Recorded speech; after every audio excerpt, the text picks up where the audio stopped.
Hola, ¿qué tal chicos? ¿Cómo están? Muy buenas noches. Vamos a dar inicio a nuestra clase número 5, hoy 10 de junio. Vamos a apegarnos a lo que dice exactamente nuestro temario. Esperando hayan tenido un exitoso día, vamos a dar inicio. El objeto de estudio es el tema principal de nuestra temática del día de hoy. Vamos a ver también los dos grandes sistemas del derecho común, las codificaciones de tipo romano, códigos netamente latinos, códigos germánicos, códigos inspirados en ambos grupos y códigos de estados orientes de moderna civilización, así como el derecho común inglés. Bueno, como primer punto, vamos a ver lo que son las familias jurídicas para que ustedes se den cuenta de toda la historia que ha tenido el derecho comparado como nuestro objetivo es análisis e identificar sus características, su alcance para adaptarlos a la realidad vigente a partir de sus sistemas jurídicos. Bueno, ¿qué es un sistema jurídico? Es un conjunto de normas e instituciones que forman parte del derecho positivo de una sociedad. Estos se revisan los antecedentes, las fuentes, conceptos y principios jurídicos, la metodología legal y procesal. Se van a ustedes dar cuenta cómo a partir de un sistema jurídico desde tiempos romanos, como nos pide nuestro temario, van a involucrarse absolutamente todas las familias jurídicas realizando un sistema jurídico como tal, aplicable para cualquier forma de institución como tal donde tú perteneces.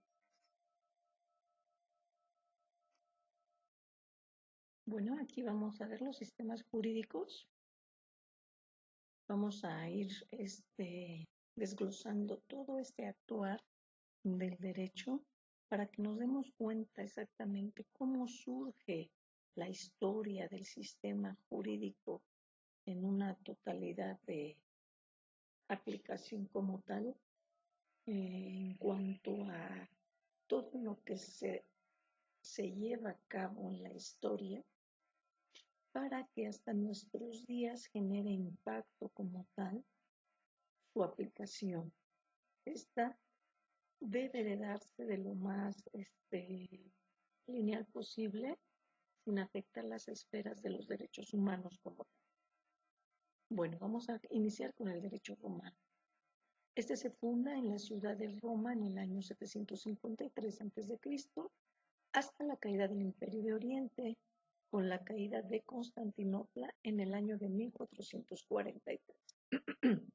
Si ustedes observan, estas etapas que vamos a ver que son tres importantes para la conformación de toda la historia de lo que es el derecho romano-germano. Bueno, vamos a ver que comienza con la monarquía. En el año 753 al año 509 a.C.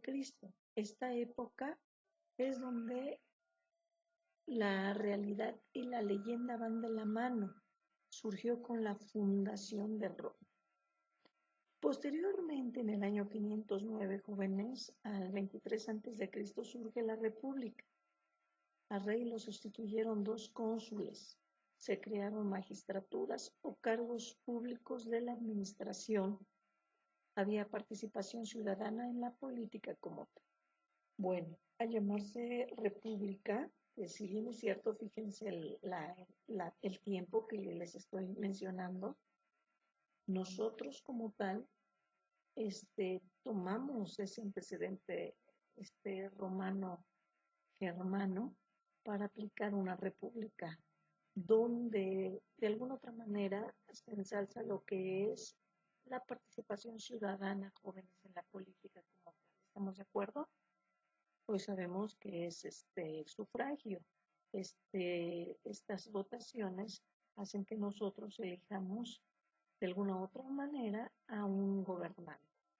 Y termina esta etapa con el imperio. surge en el 27 a.C. y termina en el 472 76 después de Cristo. En esta etapa todo el poder recaía sobre un solo hombre, el que le llamaban emperador.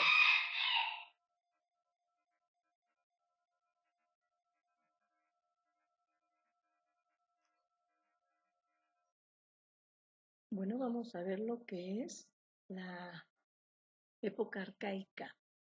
Dice que es un sistema jurídico elaborado por los pontífices a través de los mos, usos y costumbres. Su objeto principal es establecer los procedimientos y organización de la sociedad. Estamos hablando la familia, la herencia, la tutela y la curatela, así como su propiedad y posesión y obligaciones, delitos, derecho público y derecho sagrado, base de la ley de las 12 tablas, compilación del derecho consuetudinario en vigor de esa época.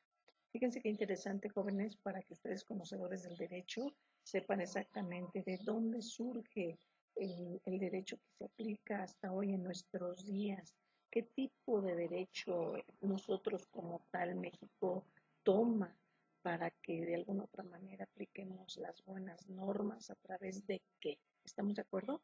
Bueno, pues la primera época fue la arcaica, se retoma de las 12 tablas, jóvenes, ¿estamos de acuerdo?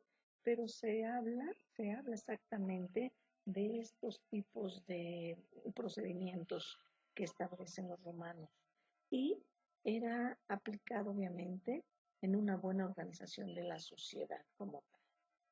Posteriormente sigue una fase llamada preclásica. Esta surge con la transformación del sistema jurídico en diferentes ámbitos como económico, social y político, culminando con la caída del sistema de la República. La aparición de las 12 tablas con la que finalizó el periodo constituyó el punto de partida de la evolución de la legislación romana de esa época. Y se perfila algo importantísimo, jóvenes, en esta época, la costumbre. La costumbre. Ahí de alguna otra manera ya se enfatiza que todo debe de venir aplicado a un precepto importante llamado la costumbre. Los usos y costumbres como tal, ajá, ya vienen a consagrarse como la base primordial del derecho para su aplicación. Entonces, en la época preclásica, ya le llaman exactamente a la costumbre como la fuente formal del derecho. Qué interesante, jóvenes, de alguna otra manera, porque aquí nos podemos dar cuenta cómo empieza a basarse lo que es la cuestión lógica jurídica, enfatizándonos claramente en lo que es la costumbre como fuente formal del derecho. Posteriormente surge la época clásica. Aquí estamos hablando que surge con la representación del sistema jurídico por leyes, en ese entonces las llamaban leyes, adaptándose a las nuevas necesidades que demandaban la sociedad de esa época, elaborado por los laicos.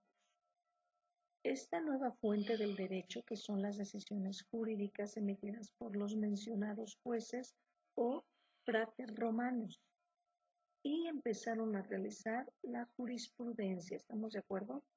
¿Qué tenemos que retomar de aquí en la época clásica? Bueno, las 12 tablas de la época arcaica y preclásica quedaron atrás.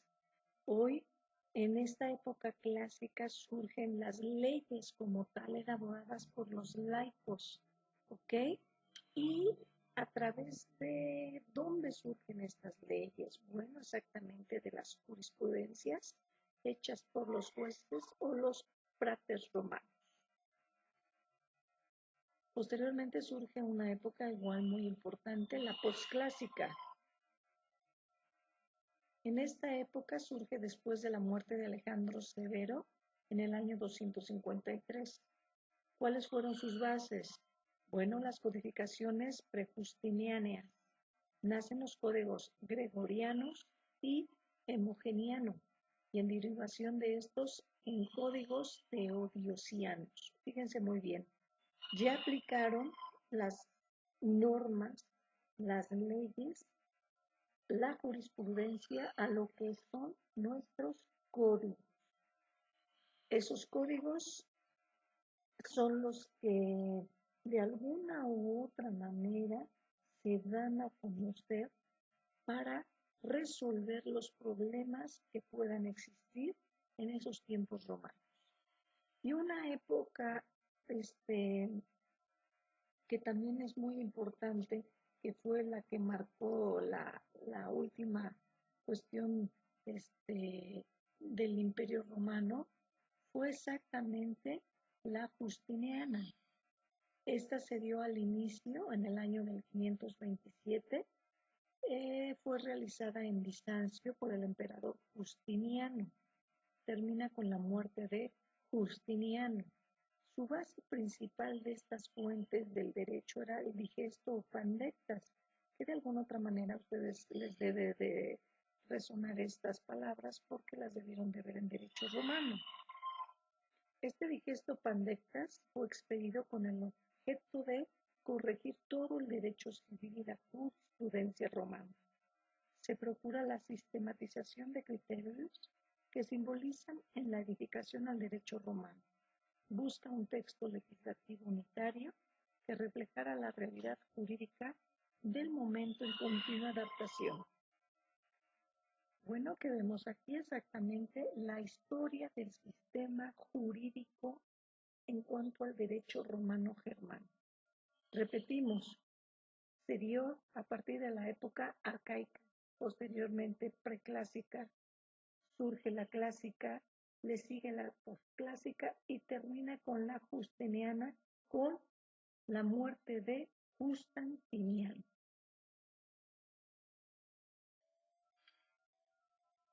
Ahora bien, vamos a dar seguimiento y vamos a ver los sistemas jurídicos contemporáneos. Vamos a iniciar con el derecho egipcio. Estamos hablando que surge en el año 3000 a.C. ¿Qué nos abarca el derecho en Egipto? Bueno, como tal es reconocido como uno de los primeros juristas de la historia y es famoso por su contribución al desarrollo del sistema legal egipcio. Este es nombrado como Imhotep, un visir y arquitecto del antiguo Egipto. Él dicen que fue el primero como tal en desarrollar un sistema legal que aplicara exactamente algunas normas para el buen comportamiento en esa cultura. Tenemos que la fuente de derecho en Egipto era el sistema legal. Este se basaba en una combinación de leyes escritas y costumbres establecidas. Las leyes eran promulgadas por el faraón y su corte real y se registraban en papiros y estelas que se colocaban en lugares públicos para que todos pudieran tener acceso a ellas. Fíjense qué interesante. Entonces vamos a destacar como tal que el derecho egipto surge en el año 3000, termina como tal con esta fase en el año 31 a.C. El derecho egipcio se basaba en una serie de leyes, decretos emitidos por los faraones. Se centraba en la regulación de la propiedad, los contratos, los delitos y los asuntos familiares. Existe en ese entonces el Código de Manú, es uno de los textos legales más antiguos conocidos. Si nos damos cuenta, jóvenes, bueno, estamos hablando obviamente del derecho egipto muchísimo antes que existiera la cuestión del derecho romano que les explicaba.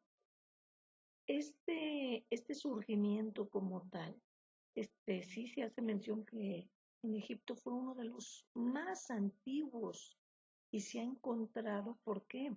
Por las fechas que provienen de los manuscritos como el Código de Manú, que en representación a nivel mundial se encuentra en uno de los textos legales más antiguos que se pueden conocer sobre el derecho. Posteriormente vamos a encontrar en la época del derecho mesopotámico. Aquí tenemos que Hammurabi, el rey de Babilonia, es conocido por promulgar el Código de Hammurabi, uno de los códigos legales más antiguos conocidos. Podemos darnos cuenta también que este Código de Hammurabi era para aplicar un sistema jurídico. Este se da en Babilonia como tal. La referencia que tenemos de él es que su fuente del derecho fue elitista y draconiano, con sus principales representaciones jurídicas que incluyen el Código de Ur-Nanmu, el Código Dungi y el Código de Hammurabi. Aquí podemos ver, teníamos en aquel entonces 3 códigos como tal.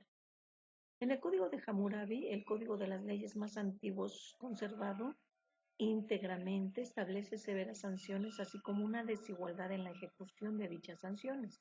Es importante destacar que el derecho mesopotámico no se limita al Código de Hammurabi, sino que también incluye otras fuentes formales del derecho, como la ley del talión. En esta ley establece la aplicación de la ley que se basa en la idea del ojo por ojo, diente por diente, que es muy conocida también de alguna otra manera por nosotros como tal. Bueno, este código era el que se aplicaba exactamente como su sistema jurídico en Mesopotamia. Tenemos entonces, para resumir, que el derecho mesopotámico surge en el 2100 a.C. y termina en 539 a.C. El derecho mesopotámico se desarrolló en la antigua Mesopotamia y se basaba en una serie de leyes y códigos, como el Código de Hammurabi. Este estableció las reglas y regulaciones para la vida cotidiana y abordó temas como la propiedad, el comercio y la responsabilidad civil.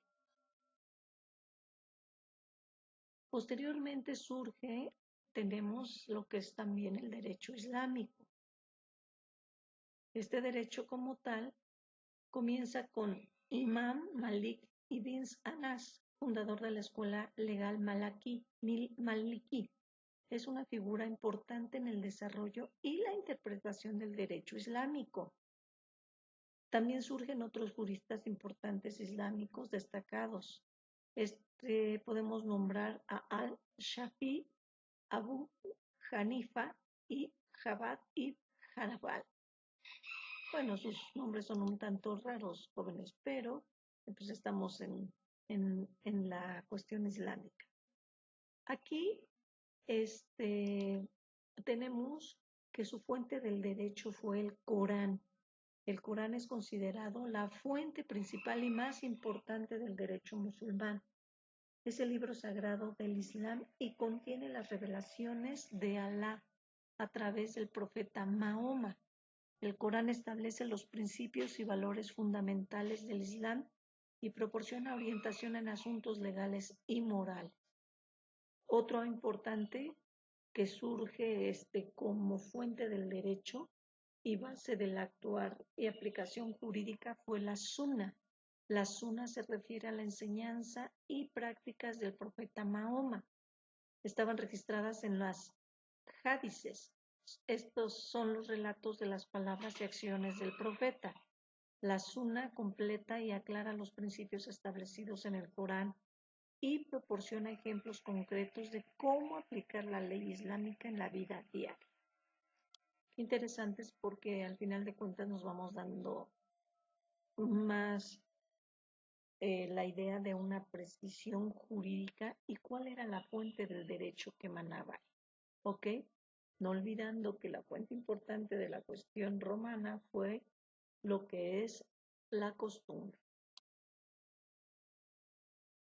Entonces tenemos que el derecho islámico se da en el siglo VII hasta el presente. El derecho islámico, también conocido como la Sharia, se basa en los principios y enseñanzas del Islam. Es utilizado en muchos países de mayoría musulmana y abarca áreas como el derecho familiar, penal y financiero. Las 4 escuelas del pensamiento principal en el Islam son Jafani, Maliki, Shafi y Jabalí. Otra aportación importante tenemos el derecho canónico. Este derecho, de alguna otra manera, surge con el jurista Raimundo de Peñafort. Este eliminó pasajes jurídicamente irrelevantes de las decretales, reelaboró decretales preexistentes e introdujo textos enteramente nuevos bajo el nombre de Gregorio IX para rellenar los vacíos legales encontrados. La glosa ordinaria al liber extra es obra de Bernardo de Parma en el año 1263. Aquí tenemos que la fuente del derecho que emana en esta parte tan importante fue el derecho canónico. Las fuentes del derecho en el sistema canónico incluyen las enseñanzas y los preceptos de la Iglesia Católica, como se encuentra en el Código de Derecho Canónico, las decisiones y decretos papales, así como la tradición en la interpretación de los textos sagrados. Bueno, tenemos entonces, en resumen, que el derecho canónico comienza y se le da postura a través de los papas como Gregorio IX, que promovió la recopilación y sistematización del derecho canónico en el siglo XIII, y Juan Pablo II, que promulgó el Código de Derecho Canónico en 1983. Son figuras destacadas en el desarrollo del derecho canónico como tal. Cabe mencionar que este derecho canónico, jóvenes, claro, estuvo aplicable en cuanto a la área geográfica que distinguía el precepto legal europeo como tal, pero posteriormente, con todas las cuestiones legales, su autonomía era completamente aplicable solo para ellos. Más sin embargo, si tú ibas a su país, su área geográfica, pues de alguna otra manera el derecho que podemos aplicar pues es el derecho que estamos viendo, el derecho comparado como tal. Y tenemos un sistema jurídico religioso muy importante. Aquí vamos a entender que el derecho religioso, derecho confesional, de acuerdo a la moderna ciencia del derecho, es aquel ordenamiento jurídico para sí misma. Establecen las diferentes iglesias y confesiones religiosas y que en tanto las realidades sociales requieren de un derecho propio, siguiendo el aforismo ubi societas ibo ius. El derecho religioso o derecho confesional, de acuerdo a la moderna ciencia del derecho, es aquel ordenamiento jurídico que para sí misma establece las diferentes iglesias o confesiones religiosas y que en tanto realidades sociales requiere un derecho propio, siguiendo la foris ubi societa ius. El derecho religioso no debe confundirse con el derecho eclesiástico. Son dos cuestiones muy diferentes, por eso se marcan aquí como tal, joven. Bueno, de alguna otra forma, ¿cuáles son las fuentes del derecho aplicables en este tipo de sistema religioso como tal? Bueno, tenemos exactamente qué son. Las fuentes del derecho religioso varían según la religión en cuestión. Vamos a mencionar algunas fuentes comunes del derecho religioso. Tenemos los textos sagrados. ¿Qué son los textos sagrados? Son la fuente principal del derecho religioso en muchas religiones. Otro importante fueron lo que son las tradiciones y costumbres. Estas fueron transmitidas de generación en generación. También puede ser una fuente del derecho religioso. Otra es el liderazgo religioso. Sus enseñanzas y decisiones pueden influir en la forma en que se entienden y se aplican las normas religiosas. Otro muy importante es la jurisprudencia religiosa. En algunas religiones existe una tradición de jurisprudencia religiosa similar a la jurisprudencia en el sistema legal secular. Y último, fuente del derecho religioso fue el consenso de la comunidad.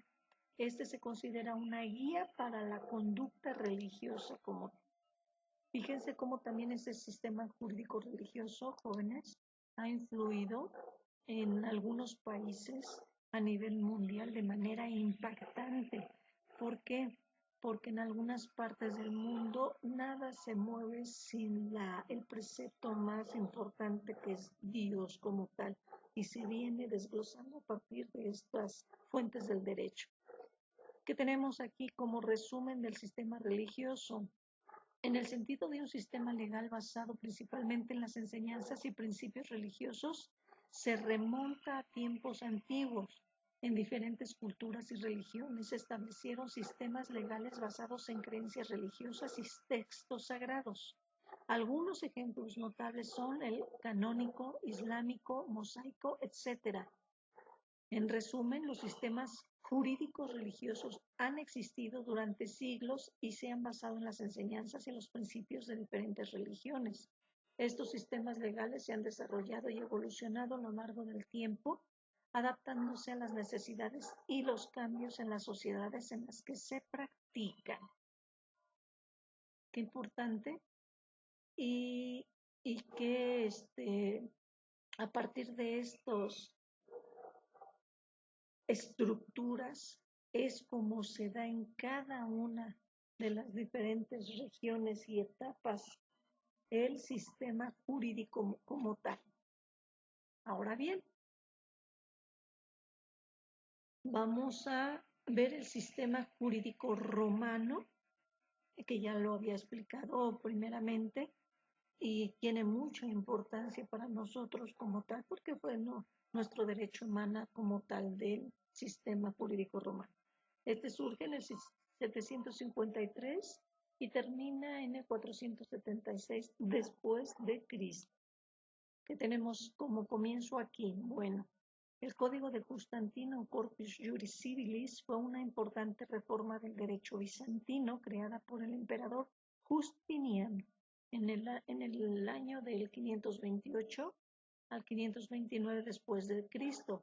El objetivo era aclarar y actualizar las antiguas leyes romanas, erradicar las incoherencias y agilizar los procesos legales. La colección de edictos imperiales y opiniones de expertos abarca todo tipo de temas, desde las penas por delitos específicos hasta el matrimonio y la herencia de bienes.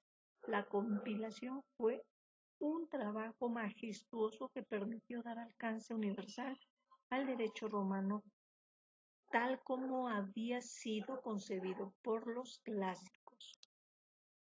Bueno, vamos a ver cuáles eran las fuentes del derecho romano. Aquí tenemos la costumbre, las decisiones del Senado, los pronunciamientos de los magistrados romanos, las leyes aprobadas por los ciudadanos en los comicios y los plebiscitos. Nosotros que te retomamos cuando adaptamos de alguna u otra manera esas fuentes del derecho, pues tenemos como tal la costumbre como tal. Bueno, como información principal que tenemos, el derecho romano fue un sistema legal desarrollado en la antigua Roma y se basaba en una recompilación de las leyes y principios jurídicos. Fue uno de los primeros sistemas legales codificados y sentó las bases para muchos sistemas jurídicos modernos. El Corpus Juris Civilis de Justiniano es una de las compilaciones más importantes del derecho romano. Cabe destacar, jóvenes, que este sistema, de alguna otra manera, pues lo aplicamos en nuestro país. Ahora vamos a ver lo que es el derecho continental. Aquí tenemos que el derecho continental europeo o simplemente derecho continental, en ocasiones denominado sistema romano-francés o sistema romano-germano-francés, es el sistema jurídico derivado de aquel aplicado en Europa continental, cuyas raíces se encuentran en el derecho romano, germano y canónico, y en el pensamiento de la Ilustración. Y este es utilizado en gran parte de los territorios europeos y en aquellos colonizados por estos a lo largo de su historia. Vean qué importante, da una vuelta así importantísimo de lo que es el sistema jurídico romano al sistema continental. Bueno, tenemos que sus fuentes del derecho fue este, la principal, la ley, antes jurisprudencia, ya que sus normas están contenidas en cuerpos legales unitarios, ordenados y sistematizados. Aquí destacamos tres códigos importantes del derecho continental. Tenemos que el derecho continental surge en el siglo XIX al presente. Este derecho también es conocido como derecho civil. Se desarrolló en Europa continental y se basa en el código legal, en códigos legales escritos. Se caracteriza por un enfoque más teórico y deductivo en la aplicación de la ley. Estos mencionamos como el código napoleónico, el código el Bürgerlich Gesetzbuch alemán son ejemplos prominentes de los códigos civiles de aquella época. Ahora vámonos al derecho germánico. Aquí nos encontramos que se denomina derecho germánico al conjunto de normas por las que se regían los pueblos germánicos que invadieron el Imperio Romano de Occidente. No poseían un código legislativo, por lo que se regían bajo el derecho consuetudinario. Sin embargo, tras el contacto con la forma de vida romana, surgieron algunos códigos de leyes promulgados por los reyes, como en el caso del Código de Eurico. Fíjense bien porque es importante saber aquí. Aquí no poseían un código legislativo como tal, pero tendrían que aplicar sí o sí exactamente una norma, porque si no, recordemos, si no hay una norma, todo se desborda, se descontrola, se viola la misma preceptos como tal. Bueno, pues se retoman y aprecian lo que es el código de Euricio como tal para su aplicación en esta época del derecho germánico. Tenemos entonces que el derecho romano germánico, después de la caída del Imperio Romano de Occidente, las tribus germánicas que invadieron Europa adoptaron adoptaron el derecho romano a sus propias tradiciones y costumbres. El derecho romano germánico fue la base del derecho civil en muchos países europeos como Alemania, Francia e Italia. Fíjense bien, aquí ya va tomando una forma. El derecho romano germánico lo adopta Alemania, Francia, Italia. ¿Estamos de acuerdo? Bien. Otro sistema jurídico importantísimo es el common law, que también en algunas clases le hice mención, ya que es muy importante este sistema jurídico como tal. Tenemos que el common law se desarrolló en la Inglaterra medieval como la ley común, el derecho común. A todo el país se le convirtió en un término genérico utilizado para describir el sistema legal inglés, así como aquellas jurisdicciones legales que adoptaron un marco legal similar, ya sea históricamente a través de la colonización o de otra manera. La clasificación de las garantías reales en hipotecas, títulos como desplazamiento, estas fueron la aplicación de acuerdo a su derecho consuetudinario. En la mayoría de los países de tradición anglosajona también se aplicaba el término al sistema de common law o derecho común. Se retoma el derecho romano, aunque se han desarrollado diferencias significativas en su funcionamiento como tal. Bueno, aquí surge su, su tipo de sistema jurídico, jóvenes, llamado common law, que su fuente del derecho como tal fueron las diferentes fuentes aplicadas como tal, en donde nos dan a conocer en la historia que fueron en Inglaterra, las cuales fueron las siguientes. Mencionamos los repertorios de jurisprudencia, llamados Law Reports, Status Stories Reports, que son las costumbres generales y particulares del reino, así como la costumbre que se ha llegado a adoptar dentro de los tribunales. Se denomina Case Law y es desarrollada por los magistrates, judex y los lords y leiders. Fuentes originales e históricas del derecho como son los escritos de Bacon y Cooke. En otros, equidad, mandamientos, deberes y obligaciones son parte del derecho natural que surgen exactamente en el sistema jurídico en Inglaterra en el siglo XI al siglo XIX, llamado Common Law.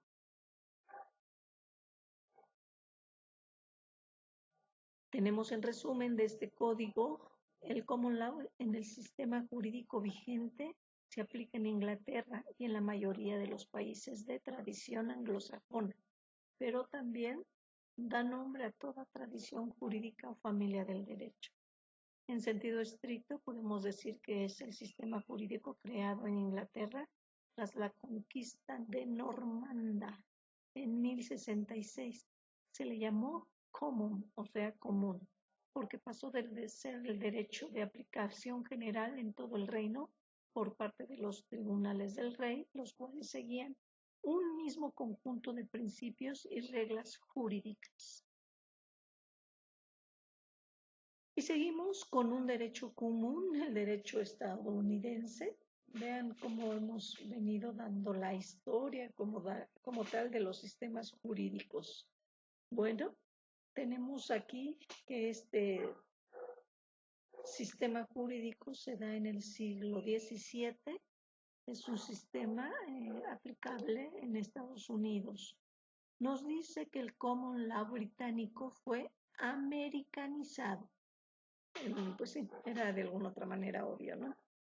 Los nuevos estados lo recibieron en su derecho interno en la medida en que no chocaba con sus nuevas leyes y constituciones recién aprobadas. Tras la independencia continúa en los Estados Unidos la misma dinámica legal y el mismo procedimiento de razonamiento jurídico empleado en Inglaterra en la creación del derecho jurisprudencial. Los jueces y abogados de la nueva nación recibieron el legado británico de Common Law y lo emplearon para resolver los casos que tenían entre manos, adaptándolo cuando era necesario a las condiciones económicas y sociales de la nueva nación.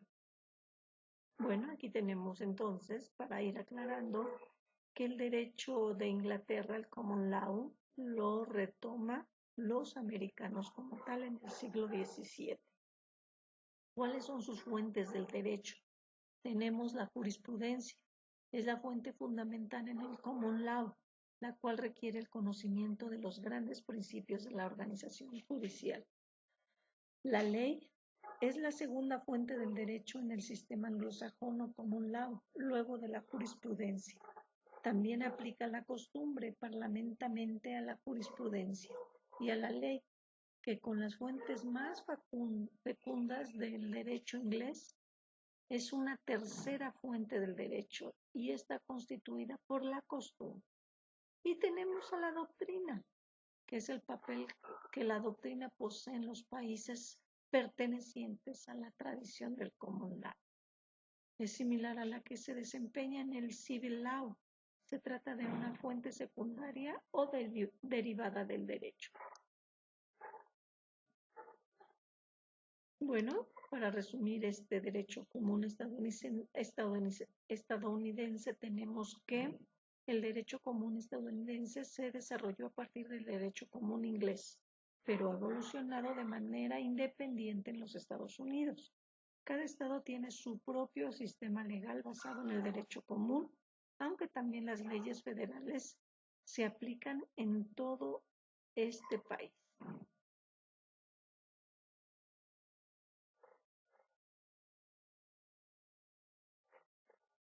Ahora bien, vamos a ver que tenemos también otro sistema jurídico llamado mixto.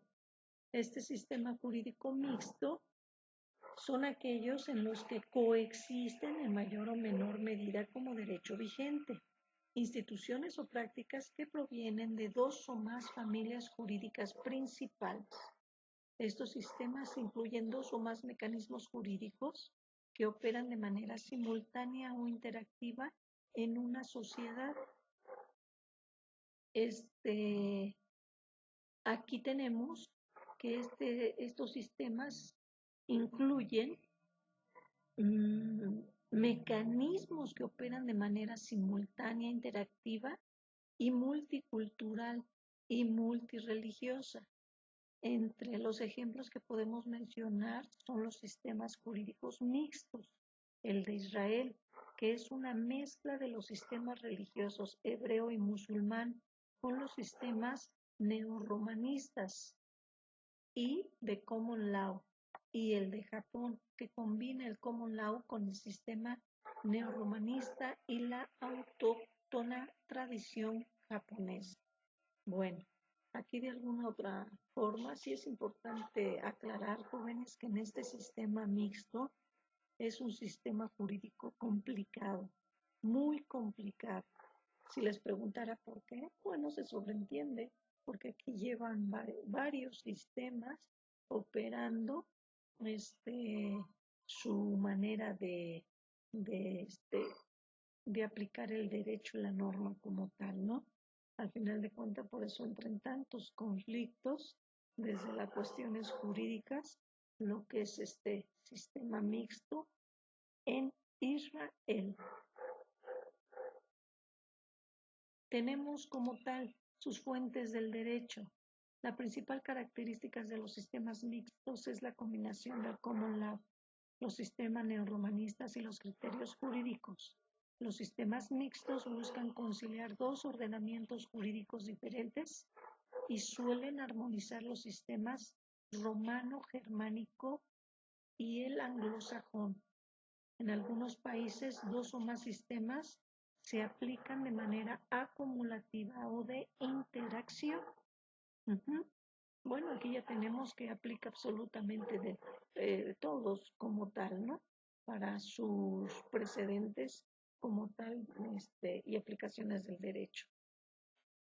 El derecho mixto tenemos como resumen aquí que se encontrarán en esta categoría aquellos países donde dos o más sistemas se aplican de manera acumulativa o de interacción, como también aquellos en los cuales hay una yuxtaposición de sistemas, dado que los mismos se aplican simultáneamente a áreas más o menos diferenciadas. Bueno, como les digo, sí, el sistema mixto es un tanto complicado, claro, porque lleva de todos los sistemas jurídicos un poco.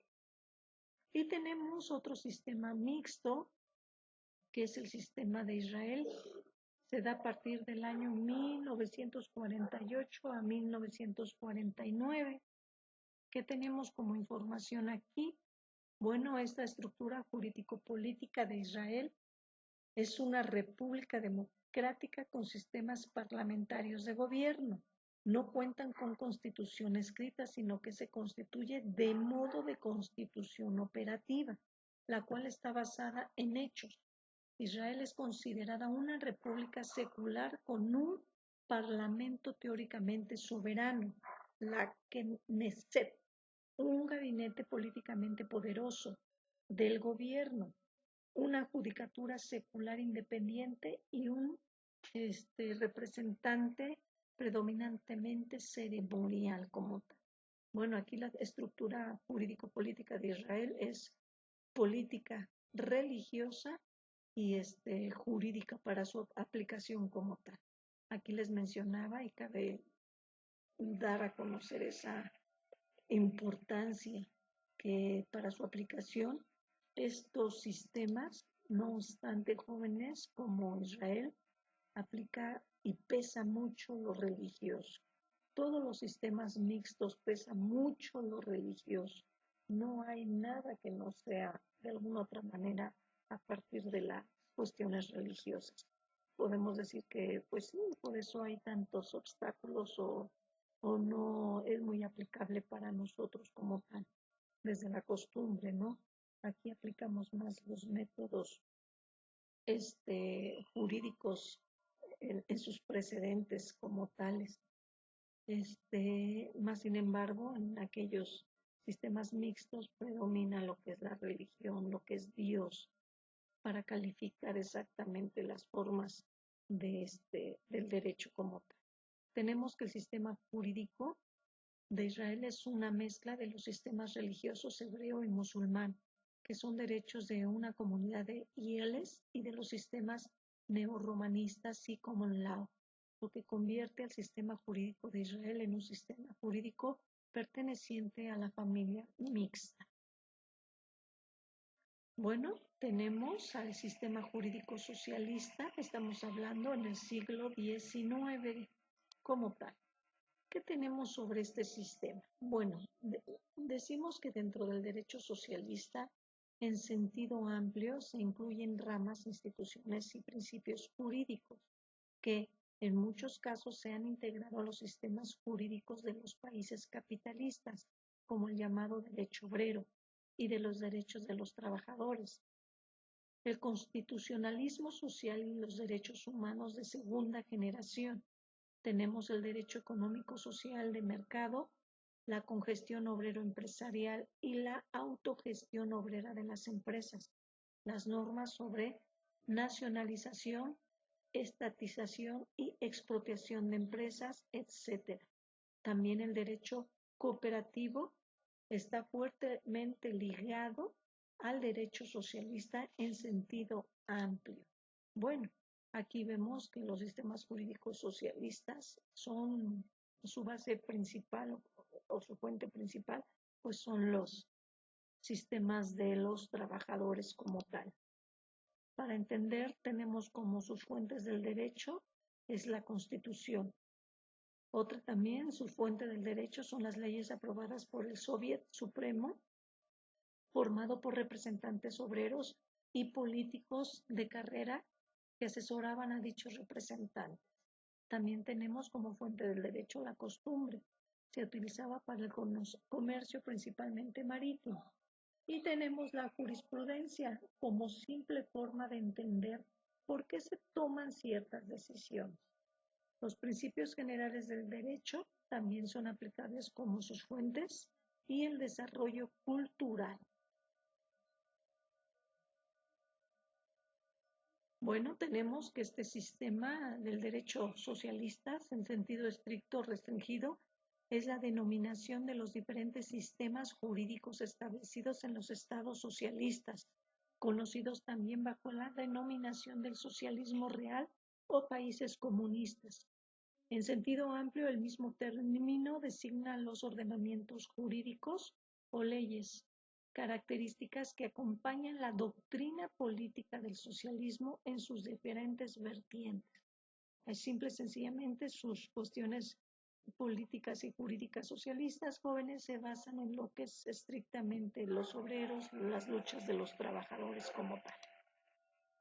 Y por último tenemos al sistema República Popular China. Se inicia a partir del siglo XX. Tenemos que en este sistema el Estado desempeña un papel central en la planificación y regulación de la economía, así como en la promoción de la igualdad social y la justicia. El sistema legal se utiliza para respaldar estos objetivos y proteger los derechos e intereses de la clase trabajadora. En China, el sistema jurídico se caracteriza por una fuerte énfasis en el control estatal y la intervención en la economía y la sociedad. El Estado tiene el poder de regular y controlar diversos aspectos de la vida económica y social, incluida la propiedad, la inversión, el empleo y la distribución de los recursos. Bueno, aquí también tenemos claramente que el sistema republicano, en cuanto a su aplicación, pues es bastante estricto y dominante. Las principales fuentes del derecho en China incluyen su constitución. Esta es la Constitución de la República Popular China. Es la ley fundamental del país y establece los principios y derechos básicos de los ciudadanos. También otra fuente importante es la legislación. Estas son las leyes promulgadas por el órgano legislativo. Otra fuente del derecho tenemos que son los reglamentos. Los reglamentos son normas adoptadas por los departamentos gubernamentales y las agencias administrativas para implementar las leyes promulgadas por la APN. Y otra fuente importantísima del derecho en China es las directrices y políticas. En ciertos casos, las directrices y políticas emitidas por los órganos gubernamentales pueden tener un pacto legal y ser consideradas como una fuente del derecho en China. Bueno, tenemos de alguna otra forma que las cuestiones sociales en el sistema de República China, pues impera varios aspectos políticos aplicables al derecho, ya que hay su base como fuente principal, pues impera lo que es la economía joven. Tenemos que el sistema jurídico socialista como el de China se caracteriza por un fuerte control estatal y una orientación hacia la promoción de la igualdad social y la justicia, con el objetivo de respaldar los principios del socialismo y el bienestar de la clase trabajadora. Bueno, si se dieron cuenta, hemos venido viendo todos y cada uno de los sistemas jurídicos contemporáneos que son o inician desde las épocas donde nos dejan antecedentes o fragmentos escritos en códigos como el código egipcio, el código de Hammurabi, hasta la aplicación desde nuestros días. Vean cómo el sistema ha cambiado tanto para su aplicación. Hoy en día sabemos que el derecho comparado es la base y estructura para poder defender un sistema o tu sistema como país en donde desempeñes toda una estructura jurídica para su aplicación. Cabe mencionar que todos estos sistemas, válidos hasta nuestros días, impera en cada país y son aplicables en formas distintas en cada país. Por eso era tan importante que lo checáramos de esta manera, para que ustedes se dieran cuenta de que pues en cuestiones de derecho, en cosas somos algunas parecidas y en otras somos exageradamente diferentes formas, pero exageradamente diferentes. Entonces, por eso se instituye la rama del derecho comparado, para poder dialogar, poder llegar a un acuerdo, poder llegar a los principios generales del derecho y su aplicación sin violentar los derechos humanos como tal. Bueno, jóvenes, con esto terminaríamos nuestra quinta clase. Espero ya hayan aprendido mucho. Como siempre, sigo revisando sus trabajos en la plataforma. Si hay dudas, también ahí me pueden mandar mensaje para que podamos llevar a cabo todas sus dudas que tengan ustedes. Y de mi parte sería todo. Les deseo mucho, mucho éxito en su vida, que sigan construyendo más éxitos, y en mí tienen una maestra en que puedan apoyarse para seguir aprendiendo derecho. Les deseo el mejor de los éxitos y que tengan una bonita noche. Nos vemos pronto, jóvenes.